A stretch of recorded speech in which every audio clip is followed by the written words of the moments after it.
Les évacuations à l'aéroport de Kaboul se sont intensifiées, mais des dizaines de milliers de personnes sont encore sur place. Nous faisons tout notre possible pour sortir chaque évacué de Kaboul. L'information a été confirmée par l'armée américaine lundi.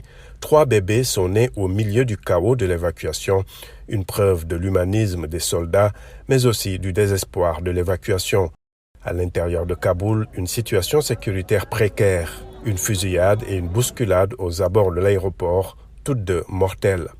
Les points de contrôle des talibans sont toujours intimidants et la crainte d'attaque du groupe État islamique est réelle. Nos commandants sur le terrain ont pris toutes les mesures possibles pour se préparer à une telle éventualité. Des soldats, parmi les 5800 militaires américains, mènent des opérations de secours pour aider des Américains à se rendre à l'aéroport, la date limite du 31 août étant dans quelques jours, une date que les talibans ont qualifiée de ligne rouge. Ce que j'ai dit, c'est qu'avec 5800 hommes, nous sommes en mesure de continuer à sécuriser l'aéroport, de continuer à y accroître la sécurité et de continuer à effectuer les opérations que nous faisons déjà.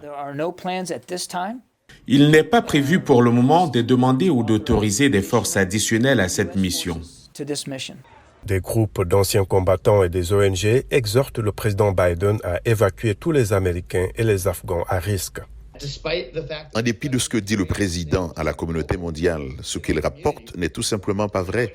La grande majorité des personnes qui veulent se rendre à l'aéroport ne peuvent pas le faire. La Maison-Blanche, elle, promet de poursuivre les évacuations aussi longtemps qu'il le faudra. Nous continuerons à faire sortir les Afghans en danger du pays, même après le départ de nos forces. Mais la question est de savoir comment ces Afghans seront évacués après le retrait des troupes américaines.